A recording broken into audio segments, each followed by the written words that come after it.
ሰላም ጤና ይስጥልን። አዳዲስና ወቅታዊ መረጃዎችን ይዘን ቀርበናል። አብራችሁን ቆዩ።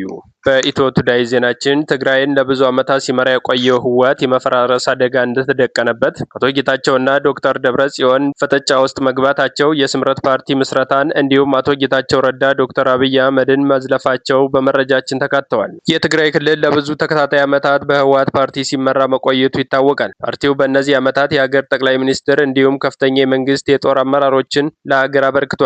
ነገር ግን ኢትዮጵያን በመሩበት ዘመናት ሁሉ ለሀገሪቱ ኋላቀርነት፣ የብሔር መከፋፈልና ጥላቻ እድል ከመፍጠር ያለፈ ይህ ነው የሚባል አስተዋጽኦ አላበረከተም ይባላል። ህዝብን ሲጨቁንና የብሔረሰብን ማንነት በአንድ ብሔር እንዲመራ በማድረግ አዲስ የሀገር ግንባታን አልሞ ሲሰራ ቆይቷል። አዲስቷ ትግራይ የምትባል የህልም ሀገር የመመስረት ዓላማውን አንግቦ ቆይቷል። ይህን ሀገር የማፍረስ ሴራውን የተረዳው የኢትዮጵያ ህዝብ ከሰሜን እስከ ደቡብ ከምዕራብ እስከ ምስራቅ ተነቃንቆ ከመንበረ ስልጣኑ አንኮታኮተው። አዲሱን የብልጽግና መንግስት አሜን ብሎ ተቀበለ። ህልሙን የተነጠቀው ህወሓት የጦርነት ፊሽካውን ነፋ። በፌዴራል መንግስትና በህዝባዊ ኃይል ተሸነፈ። የክልሉ ህዝብም መከራና ስቃይ ረሃብንም ተከናነበ። በዚህ ወቅት ነበር የውስጥ አዋቂ ነን ባዮች መከፋፈል የጀመሩት። እርስ በርሳቸው የስልጣን ሽኩቻ ውስጥ ገቡ። ሁለት ጎራ። አቶ ጌታቸው ረዳ በአዲሱ የብልጽግና መንግስት አማካኝነት የክልሉ ጊዜያዊ አስተዳደር ተደርጎ ተሾመ። የነ ዶክተር ደብረጽዮን ቡድን አንገዛም ማለቱን ቀጠለ። የራሱን የጦር ኃይልም አዘጋጀ።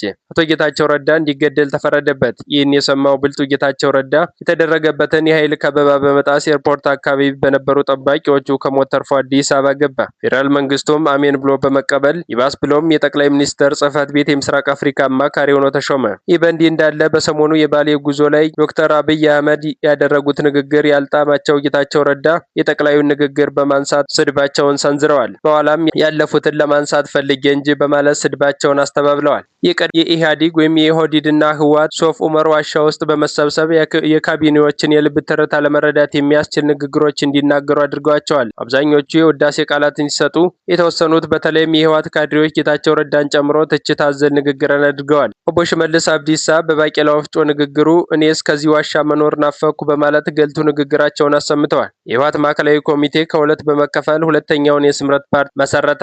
በዚህም የቀድሞው የህወሓት ምክትል ሊቀመንበር አቶ ጌታቸው ረዳ የድርጅቱ ሊቀመንበር ተደርጎ ተመርጧል። ይህም የህወሓትን እንቅስቃሴ እገታለሁ፣ ለክልሉ ህዝብ ሰላምና አንድነትም ጠንክሬ እሰራለሁ ሲል ቃሉን ሰጥቷል። ሌሎችም የድርጅቱ አመራር አካላት ተመርጠዋል።